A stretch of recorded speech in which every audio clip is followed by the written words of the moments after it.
কি মগর সাথে আবার দেখা হয়ে গেছে? কি মনে হয় মোরা সাজে বুঝে কই যাইতেছি? আসলে মোরা একটা বিয়ের দাওয়াত পাইছি, হে এনে যাইতেছি। তো মোরা কিন্তু চলে আইছি। তো মগো আইতে একটু দেরি হয়ে গেছে। তো আইয়ে দেখি একসরকুট বইয়ে পড়ছে। তো হেগো পর বলে মগো চান্স দেবে।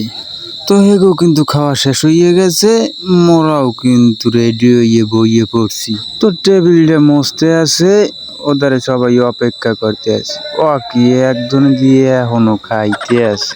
তো মগো টেবিলের প্লেট কিন্তু চলে আইছে। তো মোরা প্লেট লইয়ে বইয়ে রইছি। হ্যাঁ এরপরে কিন্তু ভাতও লইয়ে আইছে।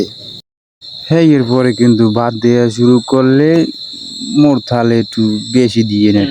তো হ্যাঁ এরপরে খাওয়া শুরু করে দিছি, ওদারে রোস্ট হয়ে চলে আইছে। তো মুই আবার তেমন খাইতে পারি না, স্বাস্থ্য ভাই হে একটু পারে। স্বাস্থ্য ভাই হে কয় 3 দিন খাওয়া আজ খাইয়ে যামু। তো মুইও কইলাম তুই খাইলে মুই কি বইয়ে থাকমু, দেন মোরে আরো দেন। তো দুই স্বাস্থ্য ভাই কিন্তু শুরু করে দিলাম।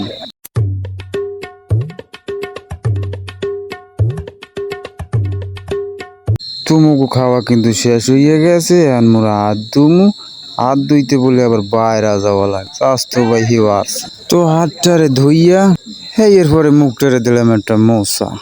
তো যা খাইলাম মোটামুটি, আর 2 দিন না খাইলে চলবে। ওদারে মুরব্বীরা দাঁতে খিলাল করতেছে, পেটটারে এখন একটু বড় বড় ঠেহাই।